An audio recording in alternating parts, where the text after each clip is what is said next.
రైట్గా జాగృతి కార్యకర్తలు సామాజిక తెలంగాణ లక్ష్యంగా పనిచేయాలన్నారు ఎమ్మెల్సీ కవిత. టీజీఎస్ఎఫ్ ఉరుము మెరుపులా ఉండాలని సూచించారు. ఆందోళనలు మీటింగులు దేనికైనా పిలుపునిస్తే ప్రభుత్వమే భయపడే విధంగా వ్యవహరించాలని కవిత దిశానిర్దేశం చేశారు. శేర్లింగంపల్లి, కూకట్పల్లికి చెందిన విద్యార్థులు తెలంగాణ జాగృతి స్టూడెంట్ ఫెడరేషన్లో చేరారు. విద్యార్థులకు కండువా కప్పి కవిత ఆహ్వానించారు. చేరికల అనంతరం కవిత మాట్లాడుతూ సీఎం రేవంత్ రెడ్డిపై విరుచుకుపడ్డారు. ముఖ్యమంత్రి క్రెడిబిలిటీ లేని లీడర్ అన్నారు.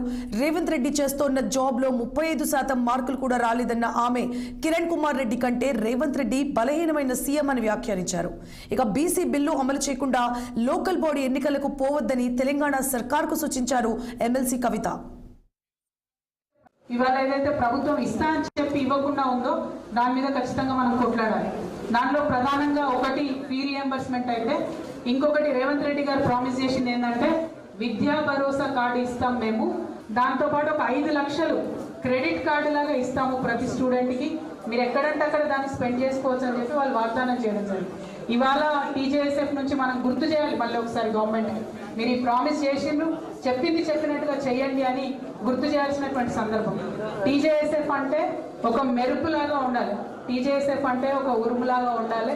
డెఫినెట్గా టీజేఎస్ఎఫ్ ఏదైనా కార్యక్రమం తీసుకుందంటే గవర్నమెంట్ 2 సార్లు ఆలోచించే విధంగా పని చేయాలని చెప్పి మీ అందరినీ కూడా నేను రిక్వెస్ట్ చేస్తూ ఉన్నాను.